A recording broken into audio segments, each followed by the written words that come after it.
कसौटी पर पूंजी निवेश। रमन सरकार में कितना हुआ निवेश? अब तक बघेल सरकार में कितना निवेश? एमओयू के तराजू पर किसका पड़ला भारी?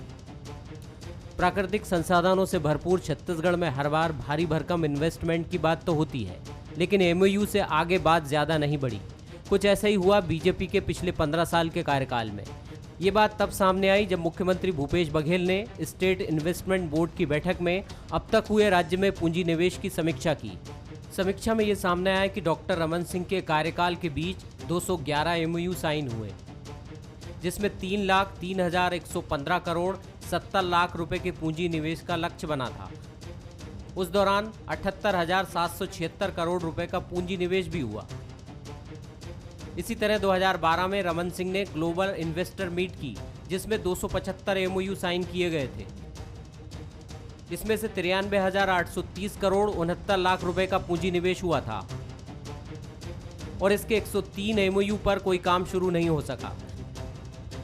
इस तरह से रमन सरकार के दौरान कुल 158 एमओयू चिन्हित किए गए, जो सिर्फ कागजों तक ही सीमित रहे, जिन्हें अब बघेल सरकार ने निरस्त करने का फैसला लिया है। तो जानकारी लिया गया तो वहाँ के एमओयू का एक नया पैसा छत्तीसगढ़ में लग नहीं पाया, ना कोई इन्वेस्टर आ पाए थे। कहा गया था कि 2.5 लाख करोड़ रुपए का एमओयू किया गया है। जानकारी विभाग ने दी कि 2.5 नया पैसे का इन्वेस्टमेंट उस समय भी नहीं आया। इधर बीजेपी इस तरीके के कदम को दुर्भावना से की गई कार्रवाई मानती है। बीजेपी ने कांग्रेस सरकार पर एमओयू के बहाने भ्रष्टाचार करने का नया रास्ता खोजने का आरोप लगाया है। पूर्ववर्ती भाजपा सरकार के द्वारा जो एमओयू किए गए थे, वर्तमान सरकार के द्वारा उसको निरस्त की गई है और इसके पीछे जो बड़ी बात है कि प्रदेश का खजाना खाली है और ऐसे स्थिति में कि खजाना कैसे भरा जा सके। और रही बात बाकी एमओयू की, तो मुझे लगता है कि उसके जो प्रारंभ हो गए हैं और जो करने वाले हैं, ऐसे विषयों पर विचार करने की आवश्यकता है ताकि समय रहते उसका प्रोजेक्ट का कार्य शुरू हो सके। इस बात की चिंता जरूर होनी चाहिए। कांग्रेस सरकार एथेनॉल और लौह अयस्क के क्षेत्र में इन्वेस्टमेंट की दिशा में काम कर रही है और मौजूदा दौर में बीजेपी से आगे निकल गई है। अब तक निवेश की बात करें तो नई सरकार में 2019 से अब तक 115 एमओयू साइन हुए हैं। इनमें प्रस्तावित पूंजी निवेश 46,937 करोड़ रुपए है, जिसकी 92 परियोजनाओं पर काम शुरू हो चुका है। ऐसे में दोनों सरकारों की इन्वेस्टमेंट नीति निवेश के तराजू पर तोली जा रही है। किसका पड़ला भारी है, इस पर सभी की निगाहें हैं। मोहन तिवारी, बंसल न्यूज, रायपुर। नमस्कार, स्वागत है आपका। मैं हूं अभिषेक शुक्ल। कसौटी पर निवेश। जी हां, आज एक बैठक हुई, समीक्षा हुई और समीक्षा के बाद 158 एमओयू को रद्द करने की बात कही गई। ये एमओयू वो है जो अजीत जोगी की मुख्यमंत्रित्व काल और डॉक्टर रमन सिंह की मुख्यमंत्रित्व काल में हुए थे। तर्क यहाँ पर यह था कि इन एमओयू पर जो 158 एमओयू रद्द हुए हैं, उनमें आगे कोई भी काम नहीं बढ़ पाया था, सिर्फ एमओयू होकर रह गए थे, इसलिए इन एमओयू को रद्द किया गया। और नई सरकार ने बहुत से एमओयू किए हैं, उन पर बहुत से एमओयू में काम चालू हो गया है। नई कमेटी बनाने की भी बात की, बहुत सारे तर्क भी दिए गए, सियासत भी इस पर शुरू हुई। बीजेपी का कहना था प्रतिशोधात्मक है। एमओयू जो रद्द किए गए हैं बीजेपी शासनकाल के, उन एमओयू को फैसिलिटी देकर आगे बढ़ाया जा सकता था। और नई सरकार पर भी सवाल दाग दिए गए कि आपके एमओयू में कितने काम यहाँ पर चालू हुए हैं। तो एमओयू को लेकर ये सवाल उठना लाजमी बात है, क्योंकि इन्वेस्टर मीट छत्तीसगढ़ ने बहुत सारे देखे हैं। जनता भी जानना चाहती है कि जो एमओयू हुए दरअसल वो कितने आगे बढ़े, उनकी क्या हकीकत हुई, किस तरीके से छत्तीसगढ़ को उसका फायदा या नुकसान हुआ। खास चर्चा आज इसी पर होगी। खास मेहमान हमारे साथ हैं अनुराग सिंहदेव जी हमारे साथ भाजपा से, बहुत स्वागत। कांग्रेस से घनश्याम राजू तिवारी जी हमारे साथ जुड़ रहे हैं और वरिष्ठ पत्रकार ईवी मुरली जी हमारे साथ हैं। अनुराग जी, सवाल पहला मैं आपसे करूंगा, क्योंकि जब आज 158 एमओयू रद्द किए गए, पिछली सरकार पर आरोप लगाए गए, जो कि आपकी पार्टी की सरकार थी, कि बहुत सारे एमओयू कर लिए गए, किसी पर भी कोई काम नहीं हो पाया, ढाई आने का भी काम नहीं हुआ, सरकार को, जनता को, छत्तीसगढ़ को कोई भी फायदा इन एमओयू से नहीं हुआ। अभिषेक जी, छत्तीसगढ़ नया राज्य है और जो इन्होंने विश्लेषण किया है वो 2001 से लेकर 2018 के बीच का है। 2001 से लेकर 2003 तक कांग्रेस की सरकार थी, 4 से हमारी सरकार आई, इस बीच में हमने एमओयू साइन किए। लेकिन किसी भी नए राज्य में और खास तौर पर जब ऐसा राज्य जो एक तरीके से अपने दुरावस्थाओं के लिए जाना जाता हो, पलायनवादी राज्य, यहाँ न रोजगार, न उद्योग, न इंफ्रास्ट्रक्चर, न बिजली, न पानी, कोई जब कुछ भी नहीं था, तो ऐसे में भारतीय जनता पार्टी की सरकार ने इस नए राज्य में इस नए राज्य को गढ़ने के साथ साथ यहाँ पर इन्वेस्टमेंट लाने का काम शुरू किया और भारतीय जनता पार्टी की सरकार ने इन्वेस्टमेंट लाने में सफलता प्राप्त की और बहुत सारे उद्योगपतियों को छत्तीसगढ़ में इन्वेस्टमेंट के लिए तैयार किया। और निश्चित रूप से ग्लोबल इन्वेस्टर मीट था या डॉक्टर रमन सिंह जी का बाहर जाके प्रवास था, इन सब से हम उद्योगपतियों को एक बार यहाँ पर लाने में सक्षम हुए। हम अलग अलग सेक्टर्स में एमओयू करने में सक्षम हुए और उसको हम कहीं ना कहीं आगे बढ़ाए। अब ये बात अलग है कि उसमें कुछ चीजें काम शुरू हुआ, 40% हमने शुरू किया, 60% में काम शुरू नहीं हो पाया, ये बात सच है, हो सकता होगा। लेकिन इस सरकार को एमओयू से दिक्कत क्या थी, मुझे ये समझ में नहीं आता। मेमोरेंडम ऑफ अंडरस्टैंडिंग, इस बात से दिक्कत क्या थी?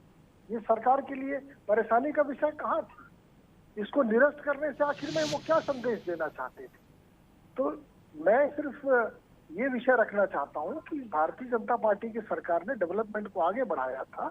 यदि आपको भी डेवलपमेंट को आगे बढ़ाना था तो आपको इन सब उद्योगों से बातचीत करनी थी और इनको इन्वेस्टमेंट के लिए और तैयार करना था। क्या समस्या आ रही है उद्योग लगाने में पूछना था, इनको जमीन मुहैया कराना था, इनको और भी जो दिक्कतें थी उनको दूर करना था और इनको तैयार करना था।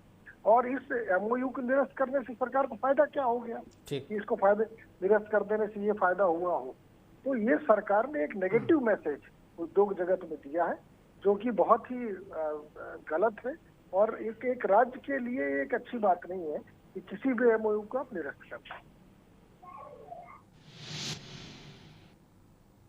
ठीक बात। हमारे साथ घनश्याम राजू तिवारी जी भी जुड़ चुके हैं कांग्रेस से। घनश्याम जी, भाजपा का कहना है कि ठीक है, बहुत से एमओयू थे जो कि काम जिन पे आगे नहीं बढ़ पाया, लेकिन उन एमओयू को रद्द करने की जगह पुराने एमओयू जिन कंपनियों से थे उनसे पूछा जाता कि क्या दिक्कतें थी, आपने काम शुरू क्यों नहीं किया, और उनको वो सहूलियत देके काम आगे बढ़ाना था, ना कि बिल्कुल रद्द करके। अनुराग जी कह रहे हैं कि एक नेगेटिव मैसेज गया उद्योग जगत में। देखिए अभिषेक जी, अनुराग जी को तो नेगेटिव मैसेज लगेगा ही, क्योंकि वो विपक्ष में हैं और वो सरकार के किसी भी नीति और किसी भी कार्यों को तो सराह सकते नहीं, उनकी राजनीतिक मजबूरी है और शायद इसीलिए वो इन बातों को कह रहे हैं। लेकिन जहां तक विषय पर अगर मैं बात करूं अभिषेक जी, एमओयू क्यों किया जाता है या एमओयू की आवश्यकता किसी भी राज्य सरकार को क्यों जरूरत पड़ती है? एमओयू करने के पीछे आशय जो होते हैं निश्चित तौर पर राज्य के उत्थान के लिए, राज्य के औद्योगिक नीति और राज्य के लोगों को रोजगार मुहैया कराना। जिस प्रकार से 15 वर्षों में डॉक्टर रमन सिंह जी की सरकार ने एमओयू के नाम पर बड़ी कंपनियों को राज्य में उद्योग स्थापित करके लोगों को बेरोजगारी से मुक्त कराने का जो नारा उन्होंने दिया, और अनेक बार इन्होंने इन्होंने तो छत्तीसगढ़ में इन्वेस्टर मीट की थी और इन्वेस्टर मीट के माध्यम से लाखों रुपए का कहीं ना कहीं नुकसान जनता के गाड़ी कमाई का इन्होंने किया। राज्य की सरकार कई बार एमओयू के नाम पर विदेश की यात्रा करके आई है, लेकिन आखिर उस एमओयू का मतलब क्या, जिस एमओयू में कार्य ही प्रारंभ नहीं किए गए? मुझे तो लगता है कि अनुराग जी को जितना मैं समझ पाता हूं, शायद वो ये कहते हैं कि अच्छा है कि जिन एमओयू में काम नहीं हुआ अगर उन्हें रद्द कर दिया गया है तो नए सिरे से सरकार इस पर काम करेगी।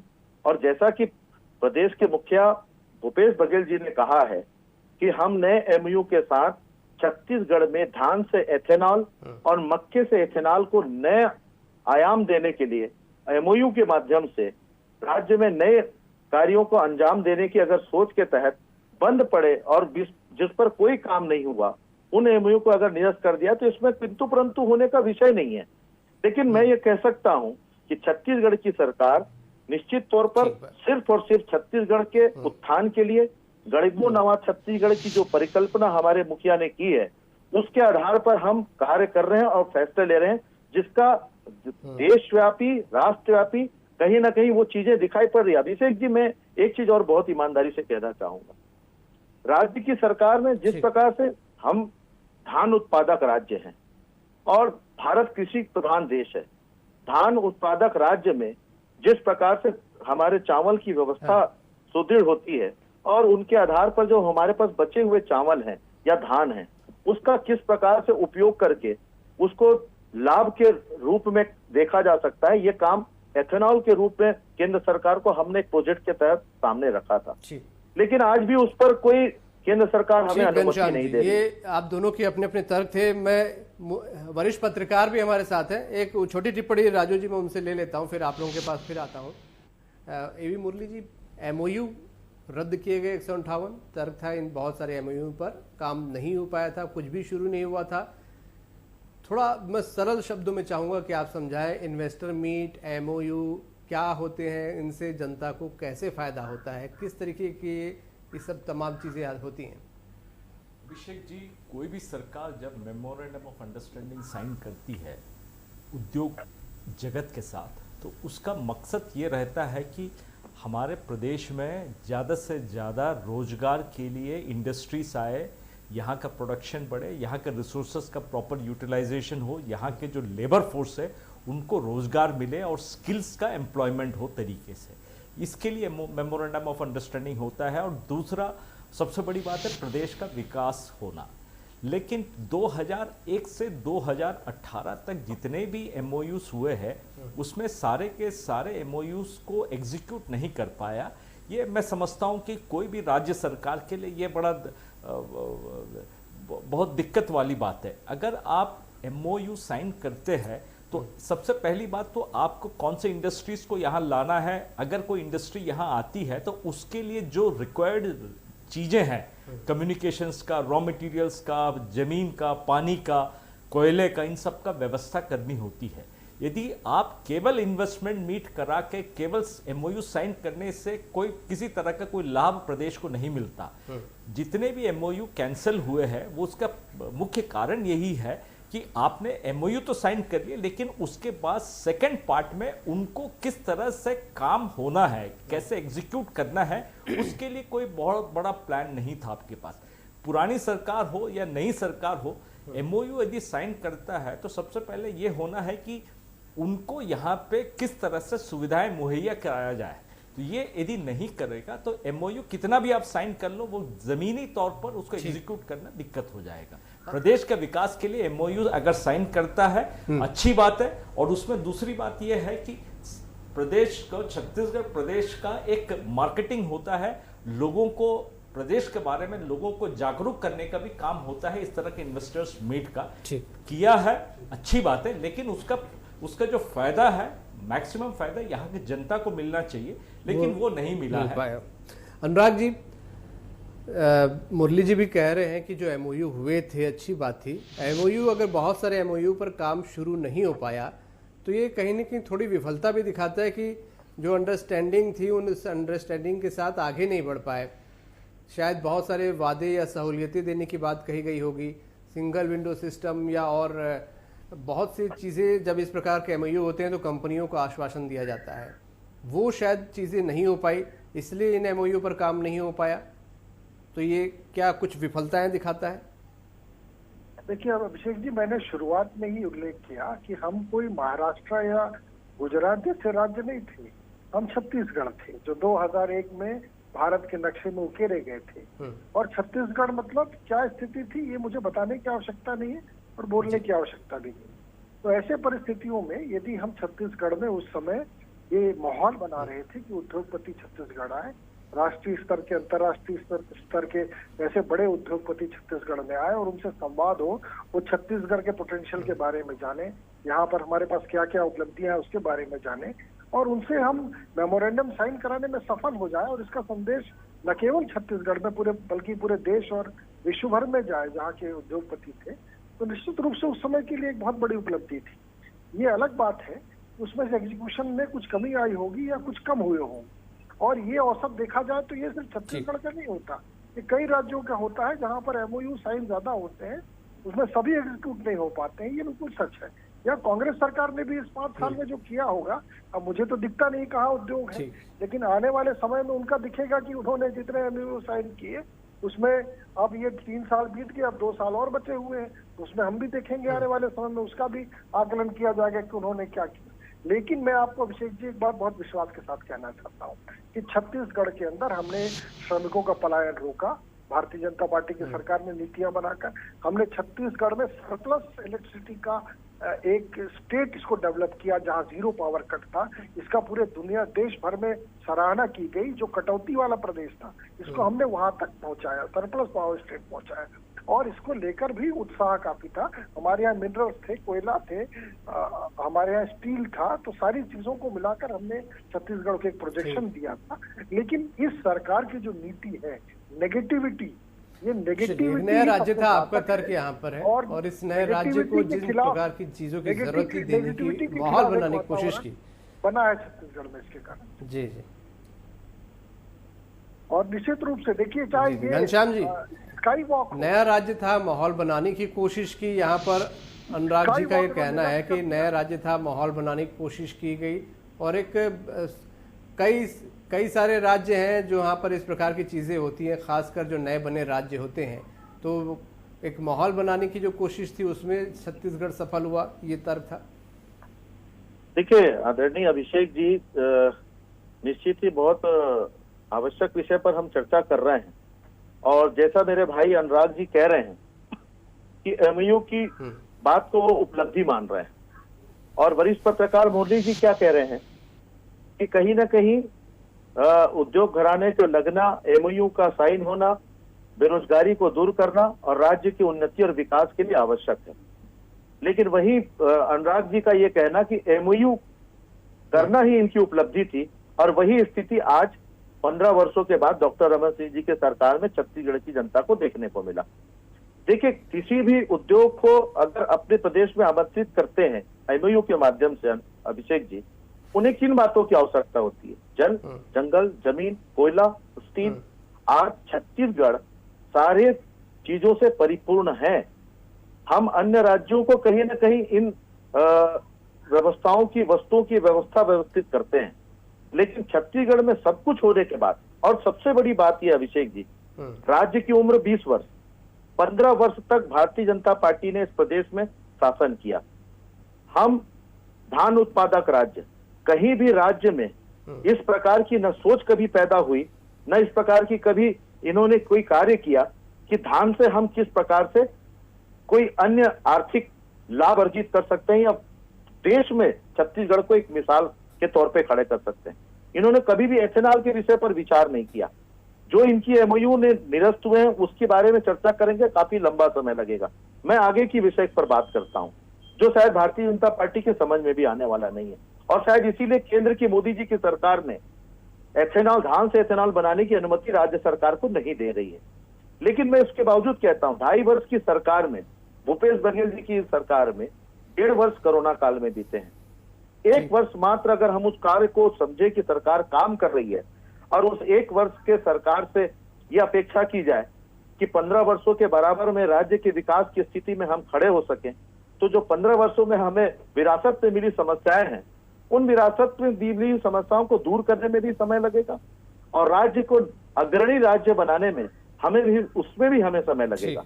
लेकिन इस बात का मैं दावा कर सकता हूं, अनुराग सिंह बहुत सरल सहज व्यक्ति हैं, मैंने कई बार उनके साथ विषय पर डिबेट पर बैठा है, तथ्यात्मक विषय पर बात करते हैं। मुझे उम्मीद है कि वो इस बात को समझेंगे कि आने वाले समय में जो एमओयू राज्य में धान से एथेनॉल बनने के लिए, मक्के से एथेनॉल बनने की जो कोशिश सरकार की है, उस पर कहीं ना कहीं भारतीय जनता पार्टी, उम्मीद तो नहीं है कि साथ देगी, परंतु केंद्र में बैठी मोदी जी की सरकार को ये जरूर प्रयास करने चाहिए कि राज्य अगर अपने संसाधन से आर्थिक रूप से विकसित होना चाहता है तो उनके अधीनस्थ जो अधिकार है वो टिप्पणी करना चाहते हैं। बहुत संक्षेप में मैं आपकी टिप्पणी चाहूंगा, फिर मैं मुरली जी के पास आऊंगा। अभिषेक जी, एक अनुराग तो सिंह जी। श्याम राजू तिवारी जी ने एक विषय उठाया है कि धान से एथेनॉल। मैं उनके जानकारी के लिए बता दूं कि भारत सरकार के पेट्रोलियम मंत्रालय ने इसकी स्वीकृति पिछले 4 महीने पहले ही दे दी है। नहीं कि अब नहीं धान से एथेनॉल अभिषेक, अनुराग जी, एक बात, अनुराग जी, उसमें थोड़ा सा दिक्कत है। अनुराग जी, उसमें दिक्कत है। स्वीकृति तो दी है, लेकिन वो कहते हैं धान केंद्र सरकार खरीदेगी और केंद्र सरकार से राज्य सरकार धान खरीदे तब वो एथेनॉल बनाए। उस पर भी उन्होंने पैच फंसाया हुआ है। देखिए, ये तो प्रोडक्ट को बायो प्रोडक्ट में यूज करने का है, उसकी अनुमति मिल चुकी है। बाकी वो आपके टेक्निकल विषय है, वो तो हर नहीं, मेरा नहीं है, ये केंद्र सरकार ने पैच फंसाया है। कांग्रेस के तो हर चीज में है कि बोरे केंद्र सरकार नहीं दे रही है, अब खाद केंद्र सरकार नहीं दे रही है, केंद्र सरकार वैक्सीन नहीं दे रही है। तो ये तो आपके मूल एजेंडा। ये गलत कहाँ है अनुराग जी? वैक्सीन है तो बताइए ना, क्यों सेंटरों में ताले लगे हैं? आपकी मेंटेलिटी सिर्फ ये है कांग्रेस सरकार की कि स्काई वॉक बन रहा है, उसको रोक दो, और रोकने के बाद अरे वनराज जी, आप विषय को अलग ले जा रहे हैं। आज वही sky walk Anurag ji Bharatiya Janata party के भ्रष्टाचार और कमीशनखोरी के जीता जागता उदाहरण है। आप उस विषय पर बोल रहे हैं जो सीधे तौर पर पीडब्ल्यूडी मंत्री रहे राजेश मूणत जी की मनमानी और भ्रष्टाचार और कमीशनखोरी का जीता जागता प्रमाण है स्काई वॉक।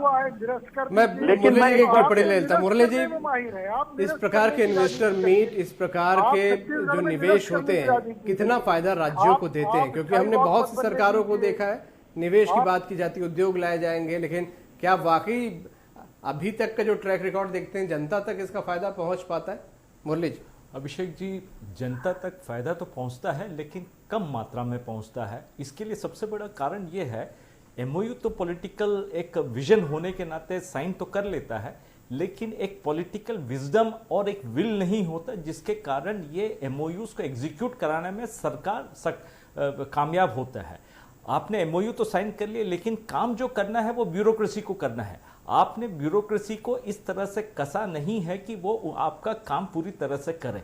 यदि रमन सिंह सरकार में जितने एमओयू साइन हुए हैं वो यदि पूरी तरह से एग्जीक्यूट नहीं हो पाया, उसका प्रमुख कारण ब्यूरोक्रेसी का हर्डल है, ब्यूरोक्रेटिक हर्डल जिसको कहते हैं। क्योंकि आपने सिंगल विंडो की बात किया, आपने कहा कि जो आपको फैसिलिटीज चाहिए वो हम दे देंगे, लेकिन यदि कोई इंडस्ट्रियलिस्ट आपके द्वार पर आता है तो वो केवल एक द्वार पर जाना चाहेगा, वो हर द्वार को खटखटाएगा नहीं।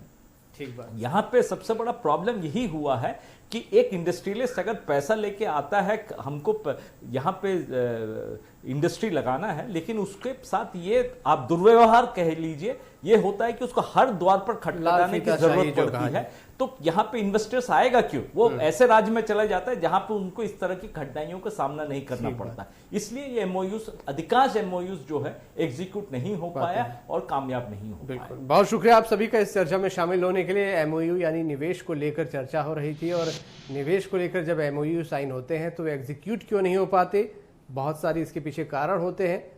लाल फीताशाही एक बड़ी वजह हो सकती है, और भी बहुत जो हमारे सिस्टम में दिक्कतें हैं वो दिक्कतें होती हैं, जिसकी वजह से ये उद्योग पैर पीछे खींच लेते हैं और ये एमओयू एक तरीके से फेल हो जाते हैं। 158 एमओयू इस बार रद्द किए गए हैं पिछली सरकारों के। नई सरकार एमओयू कर चुकी है, उस काम को आगे करने की दिशा में बढ़ रही है। कितना काम इन एमओयू में हो पाता है आने वाला वक्त बताएगा, और हम एक बार फिर से उसका भी आकलन करेंगे। आज का मुद्दा में इतना ही। नमस्कार।